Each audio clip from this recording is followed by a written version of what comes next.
This is first lecture of the chapter Chemical Bonding for class 11 chemistry. So this is one of the most important chapter after structure of atom. So structure of atom में मैंने बहुत basic से पढ़ा है, बहुत सारा question solve करना बाकी है. जब रियल क्लास स्टार्ट होगा, क्लासरूम क्लास स्टार्ट होगा, then will solve lots of question. लेकिन तब तक आप लोग क्या करो, उसको बार बार प्रैक्टिस करते रहो, समझने की कोशिश करो एग्जैक्टली क्या है. ठीक है, याद करने का कोशिश नहीं करना, एटलीस्ट इलेक्ट्रॉनिक कन्फिगरेशन लिखना आना चाहिए. केमिकल बॉन्डिंग में मेनली क्या होता है कि हम लोग अभी ये सीखा है कि एक एटॉम है, जैसे हाइड्रोजन हो गया, हीलियम हो गया, लिथियम हो गया. ये एटॉम का अंदर तीन जो पार्टिकल है, प्रोटॉन, न्यूट्रॉन, इलेक्ट्रॉन, कैसे रहता है. प्रोटॉन कहाँ, प्रोटॉन और न्यूट्रॉन तो न्यूक्लियस में होता है. हाँ, प्रोटॉन का नंबर को हम लोग एटॉमिक नंबर बोलते हैं. प्रोटॉन न्यूट्रॉन रेस्ट पार्टिकल है, तो उतना प्रॉब्लम नहीं है.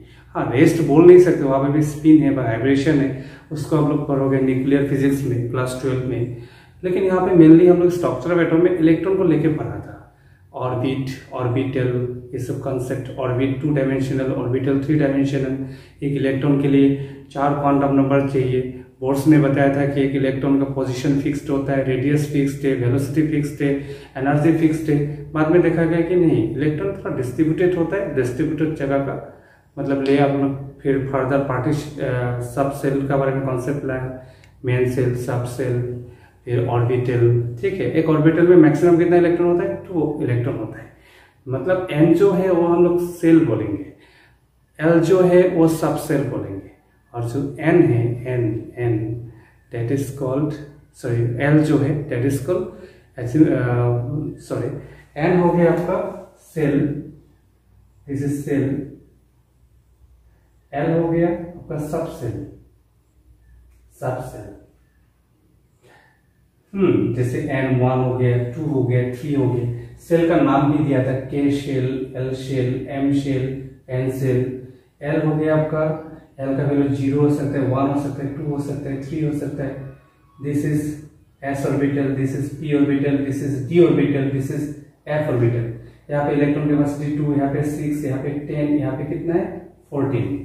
फिर Ml क्या हो गया, Ml पार्टिकुलर के लिए इसका कोई क्लासिफिकेशन नहीं है. इसका है जैसे P का है ना, Px होगा, Py होगा, Pz होगा. इसका मतलब P का टोटल कितना पार्ट है? 3 पार्ट है, उसको हम लोग ऑर्बिटल बोलते हैं. एक पार्ट पे इलेक्ट्रॉन कितना होता है?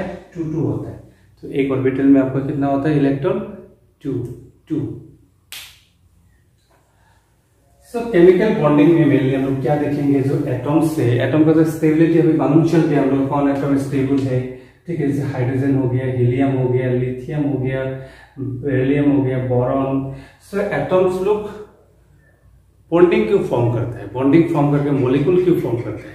2 टाइप का बॉन्डिंग मिलेगा. एक है inter atomic bonding. Inter atomic bonding याद रखना, बहुत बेसिक से बता रहा हूं. इंटर एटॉमिक बॉन्डिंग,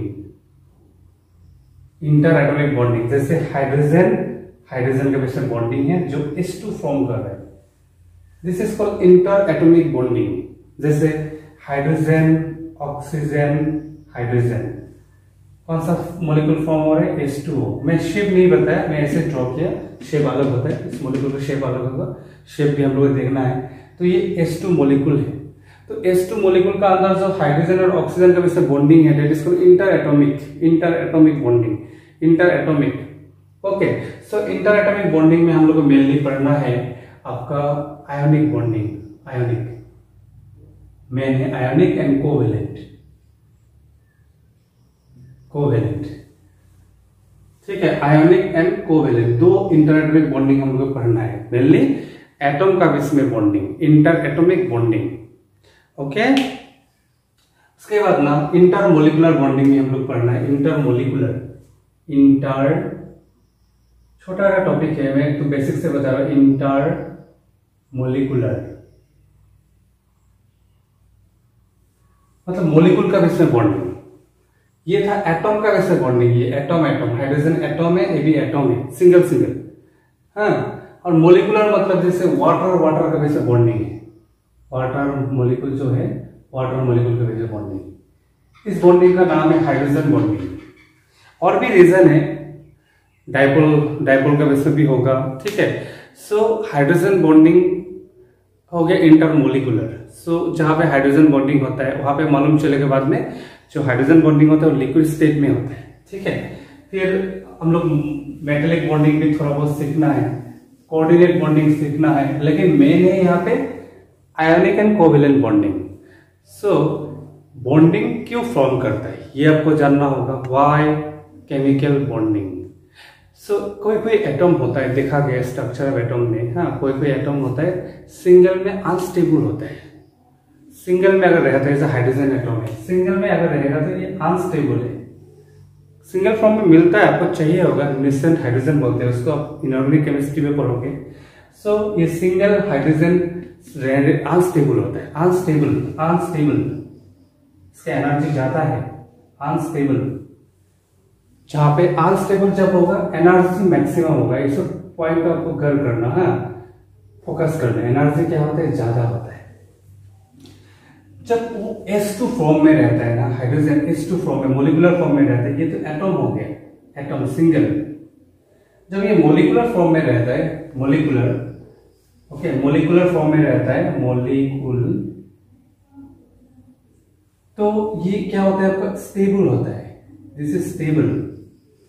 स्टेबल होगा तो एनर्जी आपका कम होगा, एनर्जी कम, ठीक है, एनर्जी लेस, एनर्जी कम हो जाता है। तो H2 मोलिकुल का एनर्जी हाइड्रोजन एटम से क्या है, कम है, ठीक है। अभी एनर्जी आगे समझ में आएगा, एनर्जी किन रेस्पेक्ट में हम लोग बोल रहे हैं, ठीक है। मोलिकुलर ऑर्बिटल पढ़ना होगा, अभी तक एटॉमिक ऑर्बिटल हम लोग पढ़ लिया, 1s 2s 2px 2py 2pz, उसको पूरा एक साथ मिलाकर हम लोग 2p6 बोल सकते हैं। ये सब एटॉमिक ऑर्बिटल है। आगे से मोलिकुलर ऑर्बिटल पढ़ना है, एटॉमिक ऑर्बिटल का एनर्जी का इंक्रीजिंग ऑर्डर में हम लोग सीखा है, जो आप प्रिंसिपल में 1s से 2s का एनर्जी ज्यादा है। सिमिलरली मोलिकुलर ऑर्बिटल में भी हम लोग देखेंगे कि एटॉमिक ऑर्बिटल से मोलिकुलर ऑर्बिटल का एनर्जी और कम होता है, इसलिए मोलिकुलर फॉर्म में रहता है। तो अगर आपको क्वेश्चन पूछे what is the reason behind chemical bonding, तो आपको आंसर देना है एटम, कुछ एटम, कोई एटम होता है एटॉमिक फॉर्म में भी स्टेबल होता है। मैक्सिमम एटम जो एटॉमिक फॉर्म में क्या होता है, अनस्टेबल होता है। तो स्टेबल होने के लिए वो केमिकल बॉन्डिंग फॉर्म करता है, ठीक है। तो पुराना जमाने में थोड़ा सा ऑक्टेट रूल बताया था, ऑक्टेट रूल थोड़ा सा बताया था, ये आपको क्लास 8-9 का कॉन्सेप्ट है ऑक्टेट। ये बेसिक लेक्चर है, पहला लेक्चर है basic lecture, octet rule. Octet rule में क्या है कि कोई भी जो एटम है वो आउटर मोस्ट सेल में 8 इलेक्ट्रॉन बनाना चाहता है स्टेबल होने के लिए, ठीक है। ऑक्टेट रूल,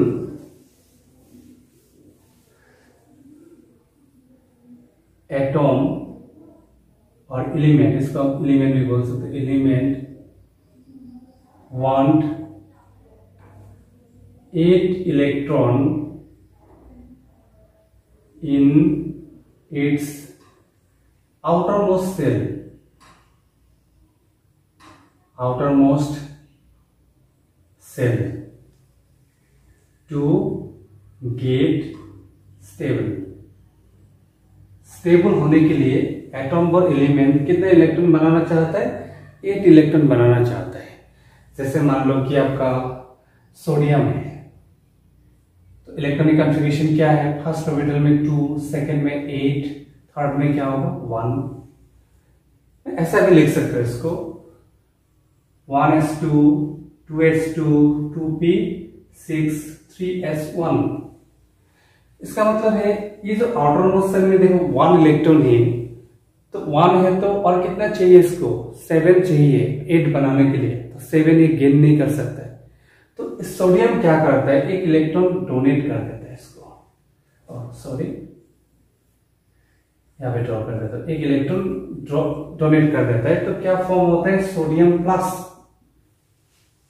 सोडियम में टोटल इलेक्ट्रॉन था 11, 1 2 प्लस 10 10 प्लस 1 11, अभी 2 प्लस 8 10, इसमें इलेक्ट्रॉन कितना है आपका 10 है, 10 इलेक्ट्रॉन है।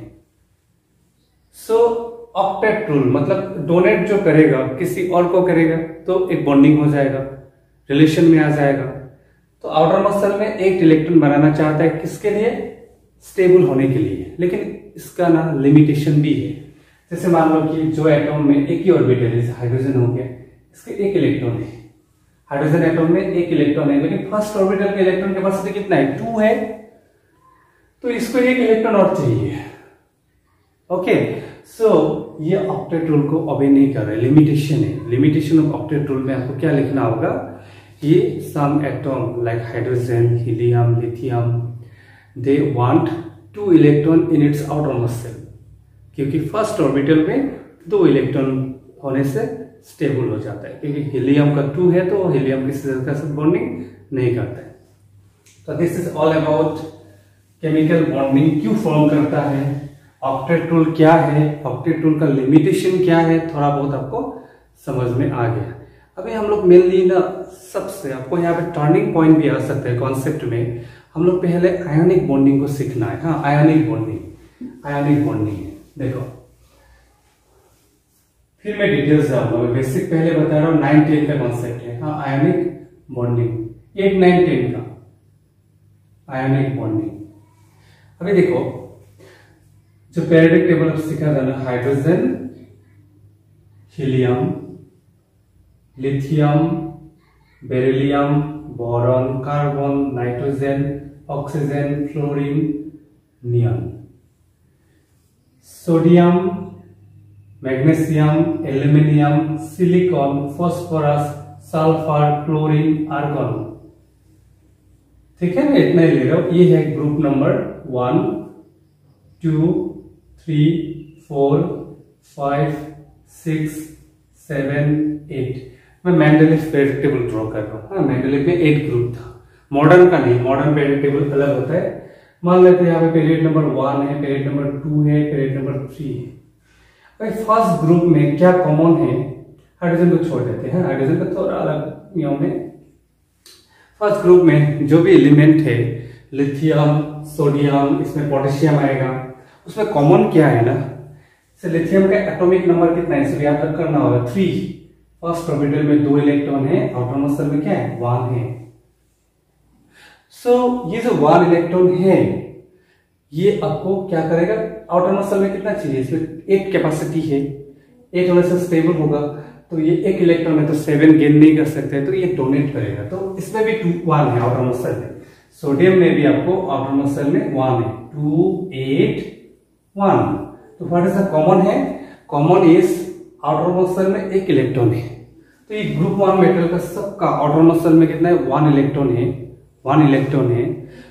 तो 1 होने से ये गेन नहीं कर सकता है, शेयर नहीं कर सकता है। याद रखना, गेन नहीं होगा, शेयर नहीं होगा, ले नहीं सकते, बस शेयर नहीं कर सकते। इसका एक ही टेंडेंसी है, it can donate 1 electron. Donate होता है +1। आगे से एब्सोल्यूशन केस होगा, मैं जनरल बता रहा हूं, डोनेट। इसका आउटर मसल में 2 होता है। ड्रॉइंग कॉन्फ़िगरेशन लिख के देखना, ये भी डोनेट होगा, क्योंकि 6 नहीं ले सकता है। 2 है तो 6 चाहिए, गेन नहीं कर सकता है। एल्यूमिनियम का जो ग्रुप है, बोरॉन का जो ग्रुप है, उसमें भी आपको 3 डोनेट होगा। तो ये जो बाउंड्री है, हाइड्रोजन को छोड़ के, हाइड्रोजन को मैंने अलग कर दिया, एक्सेप्ट हाइड्रोजन, इसमें क्या होगा? आपका कॉमन में डोनेट होगा, डोनेट। और डोनेट होता है ना इलेक्ट्रॉन लॉस करने से। जैसे एल्यूमिनियम को उठा लो, एल्यूमिनियम एकदम ध्यान से सीखो। एल्यूमिनियम का एटॉमिक नंबर है 13। फर्स्ट ऑर्बिटल में 2 होगा, सेकेंड में 8 होगा, थर्ड में कितना होगा? 3। 2 + 8 10 + 3 कितना है? 13। अभी एल्यूमिनियम के आउटर मसल में 3 है तो 5 गेन नहीं कर सकते। 5 होने से 8 हो जाएगा, लेकिन गेन नहीं होगा, डोनेट कर देगा। डोनेट करने से क्या होगा? 2, 8। तो एल्यूमिनियम में 13 इलेक्ट्रॉन था, तो एल्यूमिनियम डोनेट कर दिया, +3 है, इसको +3 ऐसे लिखा जाता है। तो कितना इलेक्ट्रॉन है? 10। तो एल्यूमिनियम +3 में कितना इलेक्ट्रॉन है? आपका 10 इलेक्ट्रॉन है। ठीक है, ऐसा करके ये जो एल्यूमिनियम +3 है, कैटायन, इलेक्ट्रॉन डोनेट करने से क्या हुआ? कैटायन फॉर्म हुआ। सो जो भी इलेक्ट्रॉन डोनेट करते हैं, that is called, they form cation. Cation, ठीक है, कैटायन। फिर देखो, तोड़ तोड़ के आपको लिख के प्रैक्टिस करो। हाँ, अभी ये जो कार्बन फैमिली है इसका इसका ये जो है ना 4 है इसका आउटरमोस्ट शेल में। जब 4 होता है ना, जब 4 होता है, इलेक्ट्रॉन डोनेट भी नहीं कर सकते, गेन भी नहीं कर सकते, याद रखना। तो ये जो क्या करता है ना, 4 शेयर करता है, शेयर, याद रखना, शेयरिंग करता है खाली, 4 इलेक्ट्रॉन इट कैन शेयर।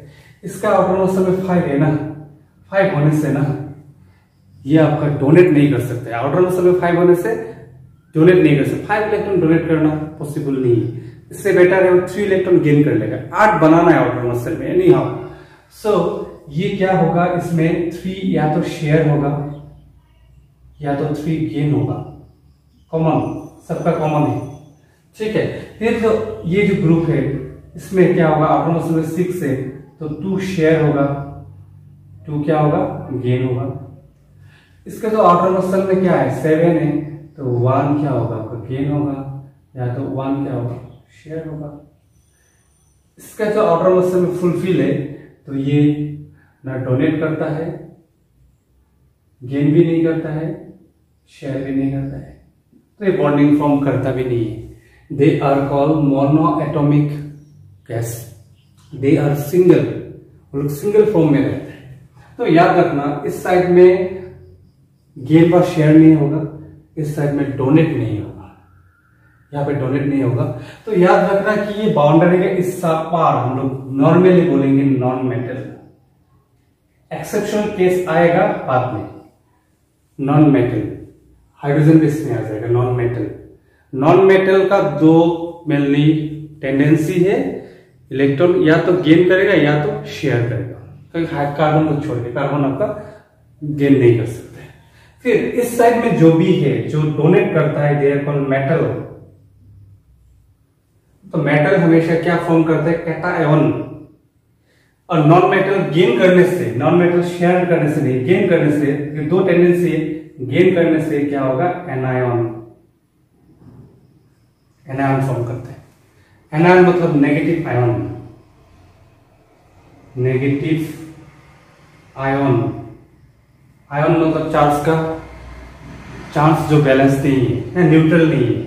इसमें क्या होगा, पॉजिटिव आयन, कैटायन मतलब पॉजिटिव आयन, पॉजिटिव आयन, ठीक है। मेटल पॉजिटिव आयन फॉर्म करते हैं, cation, non metal negative ion form करते हैं, which is called what, anion. समझ में आया, वेरी वेरी इंपॉर्टेंट। अभी देखो हम लोग मेनली डिस्कशन करना है आयोनिक बॉन्डिंग। अभी let us take a example, let us take a example. हम लोग सोडियम को उठाते हैं, तो सोडियम का 281 होता है इलेक्ट्रॉनिक कॉन्फ़िगरेशन, ठीक है। ये एकदम बेसिक है, क्लास 8-9 का मैं बता रहा हूं, क्योंकि इसको बिना आप आगे नहीं बढ़ सकते हो। हमको पता है कि अब 9-10 में नहीं सीखा है, इसको समझा नहीं है, 1-2 कोई एक्सेप्शनल केस है, लेकिन मैक्सिमम स्टूडेंट ये सब कंसेप्ट क्लियर नहीं है। तो इस साइड से हम लेते हैं क्लोरीन को, लेते हैं क्लोरीन, इस साइड से ले रहे सोडियम को, मेटल से ले रहे सोडियम, नॉन मेटल से ले रहे क्लोरीन। तो क्लोरीन का एटॉमिक नंबर है 17, तो फर्स्ट ऑर्बिटल में 2 है, सेकंड में कितना 8 है, थर्ड में कितना है 7 है। तो ये 7 है, तो ये जो एक इलेक्ट्रॉन है इसको दे दे रही है, तो ये इसका आउटर मसल में कितना हो जाएगा, 8 हो जाएगा। डोनेट करने से क्या होगा, यहाँ पे हो जाएगा 2 8, यहाँ पे हो जाएगा आपका 2 8 8। Electron is shifted, transfer from metal to what, non metal. ये बन गया आपका सोडियम प्लस, एक डोनेट कर दिया तो प्लस, यहां पे बन गया क्लोरीन माइनस। अब क्लोरीन में कितना इलेक्ट्रॉन था, 17। आपको ये भी क्वेश्चन पूछता है कभी कभी, क्लोरीन माइनस में इलेक्ट्रॉन कितना है, क्लोरीन माइनस में इलेक्ट्रॉन है 18। सो ये जो प्लस है ये माइनस है, दोनों का बीच में इलेक्ट्रोस्टैटिक फोर्स होता है, कूलम्ब स्टैटिक फोर्स होता है, तो चिपक जाता है, तो NaCl फॉर्म होता है, सोडियम क्लोराइड। अभी इस कंपाउंड को बोलेंगे हम लोग आयोनिक कंपाउंड, NaCl, और जो बॉन्डिंग है that is called ionic bonding, ionic bonding. और कंपाउंड को क्या बोलेंगे, आयोनिक कंपाउंड। ओके, तो आयोनिक बॉन्डिंग का कुछ प्रॉपर्टीज सुन लो ध्यान से। पहला प्रॉपर्टी से बाद में मैं सब लिखाऊंगा। पहला प्रॉपर्टी है ionic bonding is always form between a metal and non metal, metal and non metal का बेस में फॉर्म होता है। सेकेंड प्रॉपर्टी है electron are transfer, electron are transfer from metal to non metal. इलेक्ट्रॉन metal से कहाँ transfer होता है? नॉन मेटल में ट्रांसफर होता है। इलेक्ट्रॉन का ट्रांसफर होता है मेटल से नॉन मेटल में। थर्ड प्रॉपर्टी है metal donate electron in this bonding, metal donate electron and become cation, cation positive ion after losing one orbital, and non metal gain electron and become anion by gaining electron. Okay, this third property. Fourth property, ionic bonding are strong, attraction force strong है, that's why ionic compound are strong। NaCl strong होगा, solid form में मिलेगा आपको कि bonding strong है, that's why ये ionic compound को salt भी बोलते हैं। लैब में आपको सॉल्ट एनालिसिस करना होगा तो दिस सॉल्ट क्या है? स्ट्रॉन्ग है, सॉलिड फॉर्म में रहता है क्योंकि आयनिक बॉन्ड स्ट्रॉन्ग होता है। नेक्स्ट प्रॉपर्टी है ionic compound soluble in water. Generally maximum ionic compound पानी में क्या होता है? सोल्यूबल होता है, मिक्सअप होता है, गल जाता है। But insoluble in organic, kerosene oil वगैरह में, पेट्रोल में आप नमक रख दो नहीं गलेगा। रीजन वगैरह धीरे धीरे समझ में आएगा। उसके बाद है आयनिक कंपाउंड आपका सोल्यूबल वाटर में होता है, ऑर्गेनिक में सोल्यूबल नहीं होता है। एंड क्रिस्टल होता है इसका, क्रिस्टल, क्रिस्टल के बारे में हम लोग पढ़ेंगे, ठीक है। और उसमें कुछ कुछ कंपाउंड में कोवेलेंट कैरेक्टर भी होता है। आयनिक कंपाउंड है बट कोवेलेंट कैरेक्टर है, 100% प्योर आयनिक बॉन्ड नहीं होता है। वो सबसे एंट्रेंस क्वेश्चन है, वो थोड़ा हाई लेवल में जाना होगा, मैं बेसिक में बता रहा हूँ, ठीक है। This is all about ionic bonding. तो मैं फिर से रिमाइंड कर देता हूँ, समझ में आया? पहले तो आपको समझना है मेटल कौन कौन है। आउटर मोस्ट शेल में 1 2 3 होने से मेटल होता है, एक्सेप्ट हाइड्रोजन। और भी एक्सेप्शनल केस है, जब नीचे जाएंगे तो एक्सेप्शनल केस आएगा। आउटर मोस्ट शेल में 4 5 6 7 8 होने से नॉन मेटल है। Non metal generally electron gain करता है, नहीं तो शेयर करता है, और कभी कभी गेन व शेयर दोनों होगा, okay.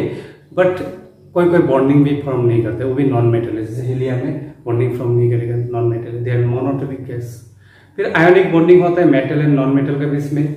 Electron are transfer from metal to non metal, metal electron donate करते हैं, कैटायन फॉर्म करता है। हाँ, और एक बात है इंपॉर्टेंट है, कैटायन का साइज, कैटायन का साइज ओरिजिनल एटम से छोटा है। अभी आपको पूछेगा, जैसे एल्यूमिनियम है, एल्यूमिनियम में कितना ऑर्बिटल है? कितना है ऑर्बिट? 1 2 8 3, 1 2 3 ऑर्बिट है, ओके। एल्यूमिनियम प्लस 3 में कितना ऑर्बिट है? एल्यूमिनियम प्लस 3 में 3 इलेक्ट्रॉन लॉस कर चुका है, 2 8 कितना ऑर्बिट है? 2 ऑर्बिट है। इसका मतलब है एल्यूमिनियम प्लस 3 का साइज एल्यूमिनियम से क्या है? एल्यूमिनियम से छोटा है। सो कैटायन का साइज ओरिजिनल एटम से क्या है आपका? छोटा है, ओके। देखो मैं फिर से बताता हूं, मेनली ना ये 11-12 का टोटली कॉन्सेप्चुअल है। अगर आप नहीं समझोगे ना, नहीं समझोगे तो आपको ग्रो नहीं होगा। हाँ, कभी याद करके बोर्ड वगैरह में अगर मार्क्स ला भी दिया ना, लेकिन एंट्रेंस वगैरह क्रैक नहीं होगा। आगे से जब डिग्री पढ़ोगे ना, डिग्री में कुछ भी कोर्स पढ़ो आप बीएससी पढ़ो, इंजीनियरिंग पढ़ो, मेडिकल पढ़ो, बीएससी फार्मा पढ़ो, जो भी पढ़ो, आपको एक प्रिंसिपल का, कॉन्सेप्ट का वहां पे एप्लीकेशन होगा। वहां पे जाके आप सीख नहीं पाओगे। डिग्री मिल भी गया तो अच्छा सा नॉलेज नहीं होगा, नॉलेज नहीं होगा तो फिर रियल लाइफ में भी आपको जो भी फील्ड में जॉब लेना चाहोगे आपको नहीं मिलेगा। इसलिए बहुत रीजन है अनएम्प्लॉयड। तो मैं यही सजेस्ट करूंगा मेनली, आप एक बार अगर टाइम देके, टाइम तो देना पड़ेगा, अगर टाइम देके अगर आप सीख लिया ना, वो हमेशा के लिए एसेट बन गया आपके लिए। आपको सक्सेस के लिए कोई भी नहीं रुक सकता है। नॉलेज हो गया तब, सीख गया तो अच्छे से। बहुत कंफ्यूजन में होता है स्टूडेंट इस टाइम में, ठीक है। दूसरे का फेलियर से बहुत हाँ डरता है। लेकिन आप अगर अपना काम अगर अच्छा से कर रहे हो, if you are giving your time to study, quality time, तब आपको कोई भी नहीं रुक सकता। Nobody can stop you, okay. लेकिन आपको सीखना होगा, टाइम देना होगा। और आप कितना भी टैलेंट हो, ये गारंटी मैं देता हूँ, कितना भी टैलेंट हो, अगर आप टाइम नहीं दे रहे हो तो नहीं होगा। मैं एग्जांपल देता हूँ, जैसे मैं लास्ट 2 ईयर से एक्सरसाइज कर रहा हूँ, जिम वगैरह में गया। पहले मैं हेल्दी था बहुत, ठीक है, मैं सोचा कि नहीं, हेल्थ भी बहुत ठीक होना जरूरी है। पहले ट्रेनर, जब सिचुएशन अच्छा था, आपका लॉकडाउन नहीं था, ट्रेनर हमको सिखाता था, लेकिन मैं हार्डली 25 मिनट्स से दे पाता था, ठीक, 20 मिनट दे पाता था। तो क्या होता है, इतना अच्छा सिखाने से भी हम टाइम नहीं दे पाते, तो बॉडी का स्ट्रक्चर उतना चेंज नहीं हुआ। अभी लॉकडाउन में 2 मंथ में खुद अकेला चाबी लेके खुद अकेला मैंने प्रैक्टिस किया, पर डे 1.5 घंटा से आसपास टाइम दिया। अभी बॉडी बहुत चेंज हो गया। मतलब क्या है कि वो मुझे जो सिखा दिया था वही नॉलेज लेके मैंने प्रैक्टिस किया, तो एक ग्रेट चेंज है बॉडी में।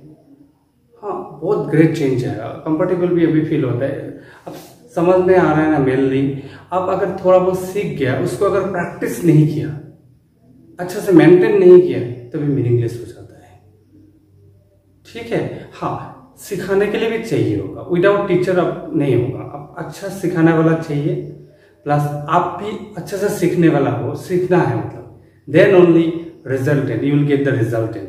देखो वेक्टर है ये सब, वेक्टर दोनों का डायरेक्शन सही होना है, तब जाके आउटपुट आएगा। मैं एक डायरेक्शन में बताऊंगा, आप प्रैक्टिस नहीं करोगे, रिजल्टेंट क्या आ जाएगा, 0 आ जाएगा। दिमाग कोई और जगह में लगा के रखा है, मैं कितना भी अच्छा बताऊंगा, कितना अच्छा भी अगर पढ़ाऊंगा, नहीं होगा, नहीं समझ में आएगा। ओके, तो मैं स्पेशली 11वीं क्लास का कुछ स्टूडेंट का नाम ले रहा हूँ। नीलकमल है, बहुत अच्छा कर रहे हैं, मतलब भेज रहे हैं आंसर, तो हमको भी फील हो रहा है। तो क्या होता है कि जो टाइम दे रहे हैं ना, उसको कोई भी नहीं रुक सकता। हाँ, टफ है, कोई भी मीडियम एसएमएस से कोई बात नहीं है, मीडियम से कोई लेना देना नहीं है, अगर आप टाइम दोगे तो ऑटोमेटिक हो जाएगा। Okay fine.